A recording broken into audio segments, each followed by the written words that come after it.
Welcome to Sincerely Me, a podcast about self-discovery and inner work so you can cultivate a deeper relationship to yourself and show up more fully in your work and life.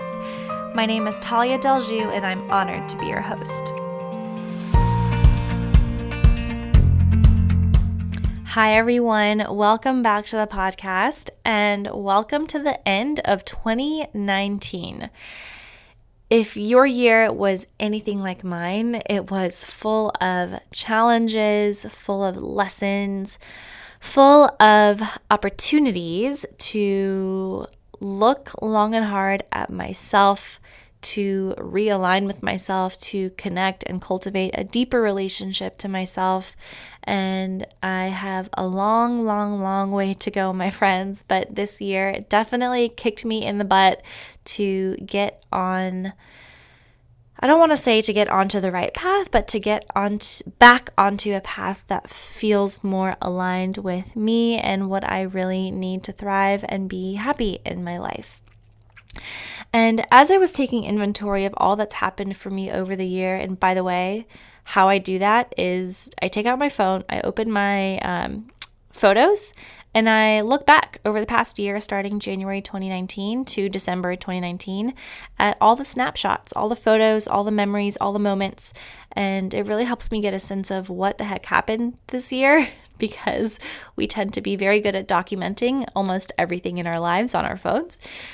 So if you're looking for a way to sit down and reflect and don't really know where to start, that is the easiest place to start. Look at your feed, look at your photos, and just take a little bit of inventory to look at what has happened before you look ahead at what you want to happen in 2020. Anyways, so I've been wanting to record this episode for a while now, and in all honesty, it's been really hard for me to sit down and do this. I've been feeling and I am still feeling a lot of resistance to it, and I'm not quite sure why. I'm sure it'll end up surfacing as I record this episode, but a part of it is just that I think when I sit down to think about 2019 and share my lessons learned, I really recognize how hard of a year it was, and how much pain I felt this year in small ways and big ways, and it's a lot easier to avoid this stuff and to just get sucked into distractions, which is what I've kind of been doing. I've been resisting sitting down to actually process all that's happened for me over the past year, and I'm sure I'm not the only one who had a heavy year. That's not to say there weren't beautiful, happy, good, and light moments in my year as well, but yeah, it just brings up like my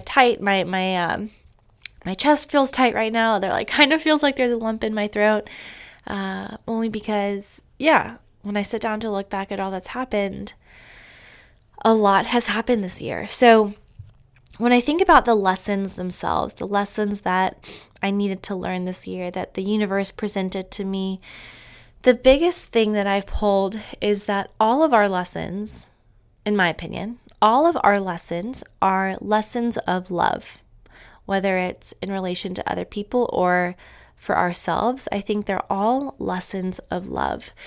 So I could have taken this conversation in 1,000,001 ways, but what I want to share with you all is really the biggest lesson that I learned, and a story about how I learned it.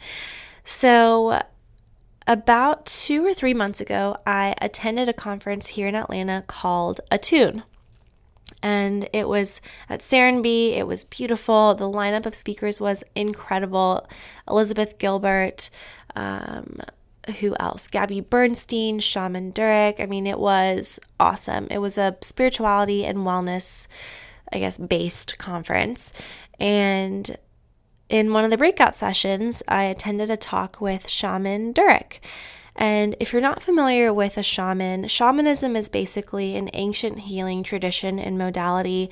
And I don't want to get too much into it. We'll actually record a whole separate episode about shamanism and spirituality. But anyway, so we're sitting in this room And Shaman Durek is talking about shamanism, healing yourself, tapping into your own, kind of spiritual wisdom. And he starts calling on people in the audience to come up to do basically little experiments and kind of showcase what he's trying to teach us.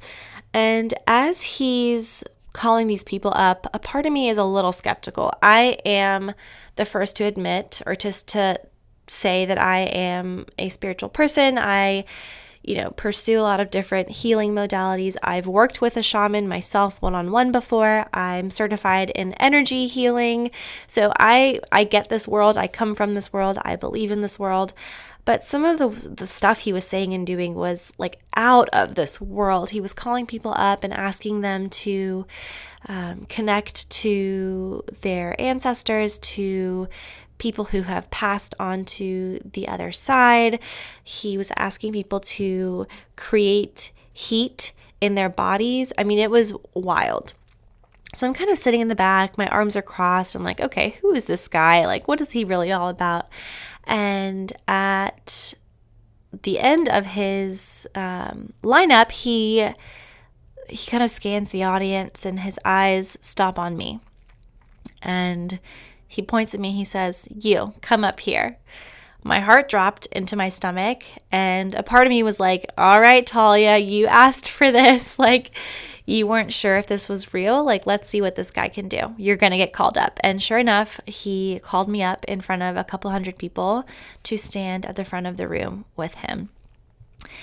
And as a shaman, and I know shamanism looks differently for a lot of folks, but for him, he takes one look at you, he reads your energy, and he could basically tell you your like entire life story. So he looked at me, looked out at the audience, looked back at me, and said, "I need you to expand your capacity for joy." So basically, as he was stating these things, he was asking me to repeat after him. So he said, "I need you to expand your capacity for joy." So I repeated, "I need you to expand your capacity for joy." So what you're starting to do is basically talk to yourself, talk to your soul self, talk to your spirit self. And here I am again in front of hundreds of people. And suddenly he, within one look in one sentence, kind of captured the essence of what I was struggling with most, which was my capacity for joy and my capacity for happiness. I was in a pretty low place at that time of the year, feeling pretty disconnected, feeling pretty low, feeling pretty depressed in all honesty, and he saw it immediately. So I kept saying, "I need you to expand your capacity for joy." And then he looked at me and he said, "I need you to release serotonin and dopamine in your brain."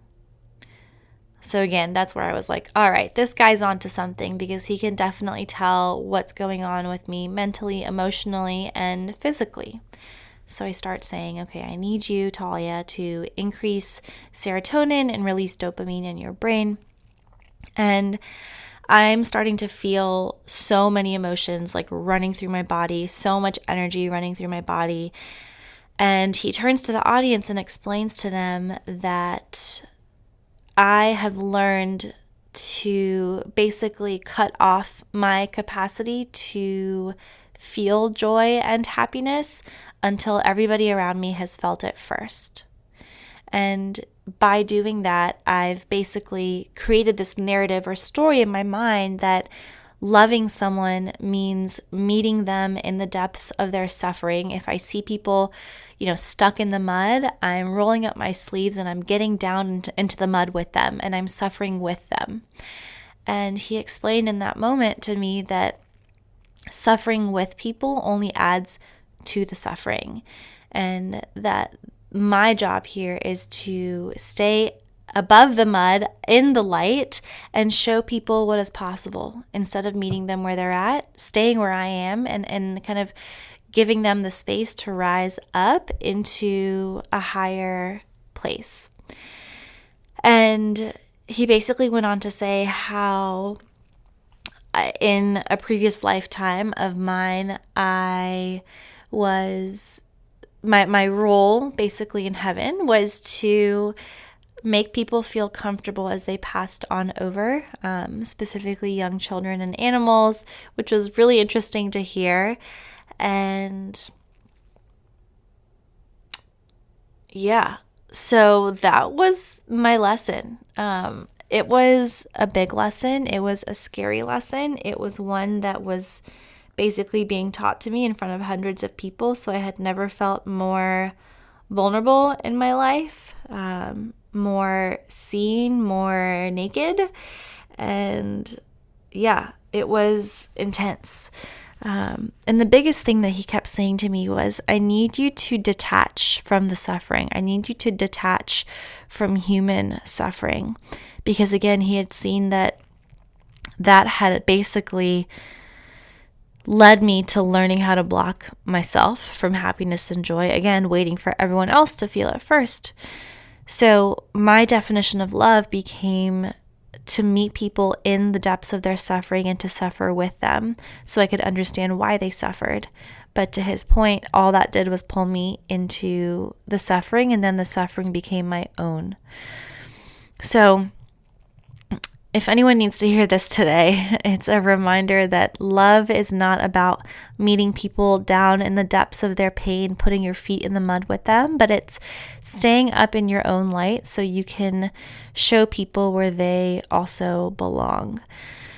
So that was one of the biggest lessons that I learned this year, and it's really kind of shaken up the earth beneath my feet because, to his point, I have really kind of learned to define myself and define love in these ways that have shaped who I am, shaped